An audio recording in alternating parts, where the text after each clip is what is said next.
রাহমাতুল্লাহ। সবাই ভালো আছেন তো? আলহামদুলিল্লাহ, আলা কুল্লি হাল। সকল অবস্থায় প্রশংসা আল্লাহর। যে বাগাছড়া সম্মিলিত গার্লস স্কুল অ্যান্ড কলেজের সম্মানিতা প্রধান শিক্ষিকা ও উপস্থিত সম্মানিত মানুষ গড়ার কারিগর, শিক্ষক ভাই ও বোনেরা, আবার আপনাদের জন্য মোবারকবাদ। আসসালামু আলাইকুম ওয়া রাহমাতুল্লাহ। শিক্ষকরা জাতির শ্রেষ্ঠ সন্তান, মানুষ গড়ার কারিগর। শিক্ষা যদি জাতির মেরুদণ্ড হয়, তাহলে শিক্ষকরা হচ্ছে সেই মেরুদণ্ডের পরিচর্যাকারী। এজন্য শিক্ষকরা যেমন ছাত্রদের ছাত্রীদের মানসিকতায় পরিবর্তন আনতে পারে, ঠিক তদ্রূপ সমাজে পরিবর্তন আনবার গুরুত্বপূর্ণ ভূমিকা পালন করতে পারে। জাতি গঠনেও, রাষ্ট্র গঠনেও সার্থক ভূমিকা পালন করতে পারে। আজকের আমাদের আগমন শার্শা উপজেলার আগামী জাতীয় সংসদ নির্বাচনের বাংলাদেশ জামাতে ইসলামীর মনোনীত প্রার্থী, বিশিষ্ট সমাজসেবক, শিক্ষানুরাগী, যিনি 39 বছর বাগাছড়া ইউনাইটেড মাধ্যমিক বিদ্যালয়ে শিক্ষকতা পেশায় নিয়োজিত ছিলেন। উনি আমাদের আগামী জাতীয় সংসদ নির্বাচনের ক্যান্ডিডেট। উনি আজন্ম সমাজসেবী, মানবতার কল্যাণে কাজ করে যাচ্ছে। ইসলাম ও মানবতার কল্যাণে কাজ করবার দিক নির্দেশনা দেয়, কারণ ইসলামের মৌলিক কথা হচ্ছে খয়রুন নাস মাইয়ানফিউন নাস, যে মানবতার কল্যাণে কাজ করে সেই তোমাদের মধ্যে সর্বোত্তম। মানবতার কল্যাণে কাজ করা জামাতে ইসলামের ভীষণ মিশন। বাংলাদেশ জামাতে ইসলামীর আগামী জাতীয় সংসদ নির্বাচনের ক্যান্ডিডেট মোহতারাম মাওলানা আজিজুর রহমান আপনাদের কাছে আগমন করেছেন আপনাদের সাথে শুভেচ্ছা বিনিময় করবার জন্যে। আমি মোহতারামকে শুভেচ্ছা বক্তব্য পেশ করবার জন্য বিনীত অনুরোধ করছি। আমরা এখানে এসেছি, আপনারা সময় দিয়ে যে উদারতা মহত্বতার পরিচয় দিয়েছেন, এজন্য আমরা কৃতজ্ঞ। আমরা আপনাদেরকে কৃতজ্ঞতা জানাচ্ছি। সম্মানিত ভাইরা, বাংলাদেশ জামাত ইসলামী আমাকে এখানে প্রার্থী মনোনীত করেছে। আমি প্রার্থী হওয়ার আমার জীবনেরও কখনো কোনো প্রত্যাশা ছিল না, এখন নাই। আমি শুধুমাত্র নির্দেশ পালন এবং দায়িত্ববোধের জায়গা থেকে এখানে সম্মতি দিয়েছি বা এ পথে চলছি। সম্মানিত ভাইয়েরা, আল্লাহ পাক যদি আমাকে সুযোগ দেন আপনাদের দোয়ায়, আপনাদের সহযোগিতায়, তাহলে আমি যেটা চাই সেটা হচ্ছে শার্শা থানাটা হিংসা, বিদ্বেষ, হানাহানির থেকে মুক্ত একটা সমাজে পরিণত করতে চাই। আমার বাড়িটা আমার বাড়ির পাশে হিন্দু, আমার এপাশে আরেকটা দল করে, আরেক ধরনের আছে। এগুলো কিন্তু মানুষ বোঝে না। এগুলো সবই আল্লাহর দান, এগুলো সবই কি আল্লাহর দান।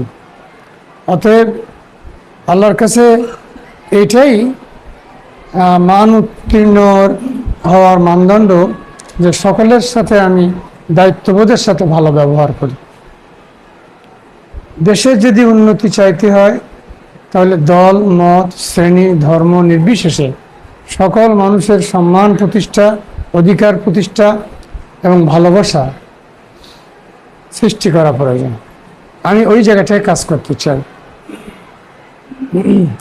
সম্মানিত ভাই ও বোনেরা, আমার যেটা লক্ষ্য সেটা হচ্ছে প্রশাসনকে এবং সর্বস্তরে দুর্নীতি থেকে মুক্ত করা।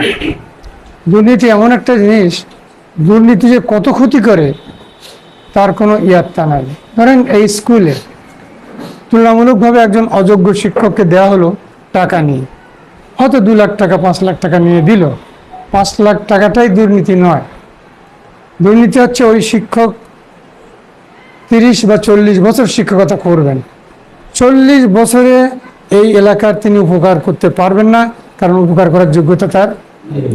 ওই ছেলেটার যাকে বাধ্য হয়েছে যোগ্যতা ছিল কি তার। এই দুর্নীতি 2 লাখ টাকার দুর্নীতি হলো না, দুর্নীতি 40 বছর ধরে জাতির ক্ষতি হলো। এভাবে এটা আমি আপনাদের জন্য সহজবোধ্য হবে এই জন্য বললাম, যেখানে যা দুর্নীতি ওরকম কটা টাকা দুর্নীতি হয় না, জাতিকে বসায় দেয়। সম্মানিত ভাই ও বোনেরা, আমি এই জায়গাটায় কাজ করতে চাই। আমি জামাত ইসলামী করি জামাত ইসলামীর কাজ করার জন্য নয়, আমি জামাত ইসলামী করি মানবতার কাজের জন্য, মানুষের কাজের জন্য। কারণ এখানেই মাত্র আমার মুক্তি, অন্য জায়গায় নয়। আমার কাছে কোনো দল, কোনো ধর্মের আলাদা কোনো পার্থক্য নেই। নাগরিক অধিকার সম্মানের দিক দিয়ে সকলেই সমান। সম্মানিত ভাই বোনেরা, আমাদের এই শার্শা থানায় আপনারা যদি লক্ষ্য করেন তাহলে দেখবেন আমাদের খালগুলো বাঁধ দিয়ে শেষ করা হয়েছে, বাঁধ দিয়ে শেষ করা হয়েছে।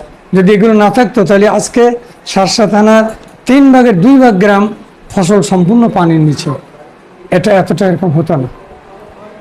তারপরে ঘের কাটা যেটা হয়, আপনারা লক্ষ্য করুন, আমি 10 বিঘা জমির ঘের কাটতেছি, 10 বিঘা জমির ঘের কেটে 200 বিঘা জমির ধান নষ্ট করে দিচ্ছে। দেয় না এটা? সে তো কোনো জায়গা দেখে দেয় না, তার সুবিধা দেখে দেয়। তো এমন জায়গায় 10-20 বিঘা জমি ঘের করে ফেললো, পুরা সামনে 200 বিঘা জমি নষ্ট হয়ে গেল। এতে জাতির ক্ষতি হয় না? এটা কিন্তু বেআইনি, কিন্তু এটা কোনো দেখার লোক নেই। আর সবচেয়ে আমাদের বাংলাদেশের আরেকটা সমস্যা হচ্ছে এই যে যারা সরকারে যান মনে করা হয় দেশটা তাদের, আর যারা সরকারে যেতে পারেন না তাদের কোনো অধিকার নেই, তারা শাসিত হওয়াই তাদের হচ্ছে ভাগ্য। এটা পৃথিবীর 3 ভাগের 2 ভাগ দেশে নাই।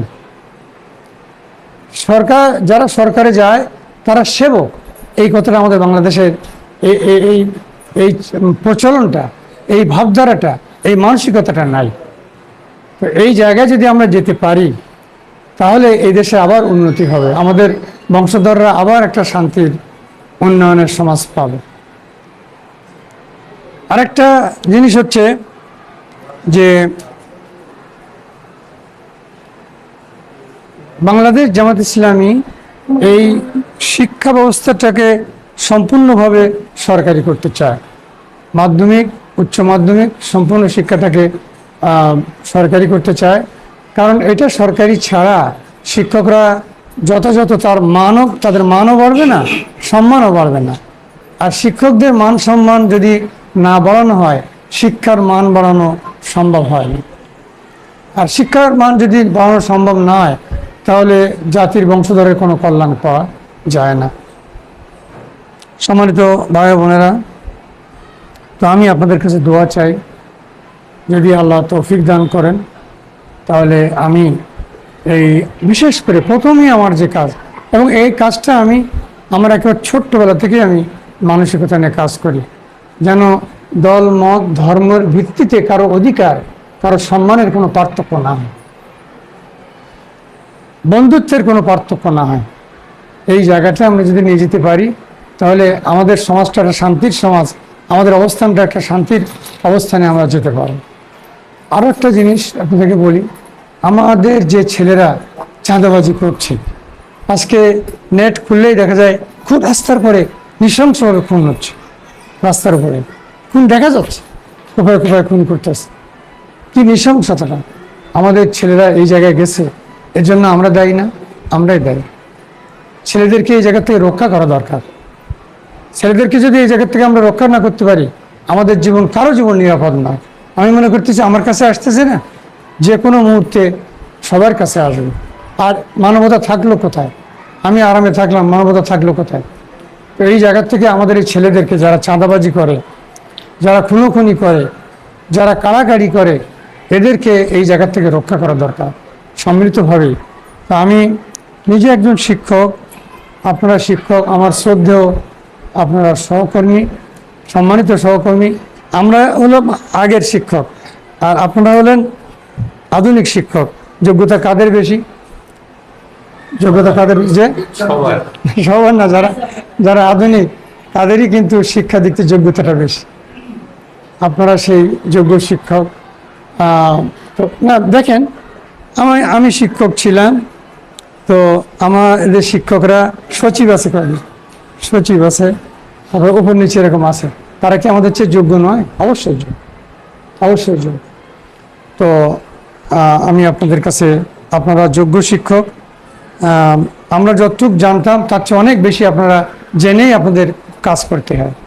আল্লাহ আপনাদেরকে আরও সম্মান বাড়ায় দিন, আমার জন্য দোয়া করবেন। আর শিক্ষক হিসেবে এই সমাজকে বর্তমান এই বিপদ থেকে, বিপর্যয় থেকে মুক্ত করা আমাদের সবারই দায়িত্ব। আমরা শিক্ষকরা মনে করি নিরাপদ, এটা নিরাপদ মনে করা ঠিক না। ওই যে রাস্তার উপরে ওই যে খুন হচ্ছে যেভাবে, এর থেকে যদি আমরা বাঁচানোর চেষ্টা না করি, আমরা সবাই দায়ী হয়ে যাব আল্লাহর কাছে। তো আমি দোয়া চাই, আমার কোনো ভুল ত্রুটি হলে আপনারা আমার সহকর্মী হিসেবে আমাকে যদি দেখায় দেন, আমাকে যদি বলে দেন, আমাকে ফোন করেন, আমি অত্যন্ত খুশি হব, আনন্দিত হব, কৃতজ্ঞ হব। আপনারা সময় দিলেন। আবারও আমি সম্মানিত প্রধান শিক্ষক সহ আপনাদেরকে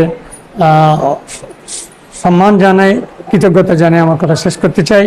আমি এই স্কুলের সকল ছাত্রী এবং সকল শিক্ষকের সম্মানার্থে মাননীয় প্রধান শিক্ষিকা মহোদয়কে একটা বই দিতে চাই।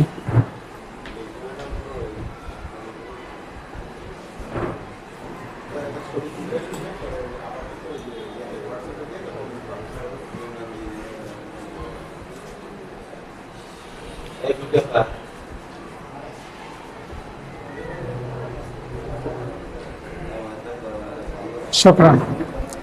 আর স্কুলের জন্য এক খণ্ড কোরআন শরীফ দিতে চাই। আসসালামু আলাইকুম।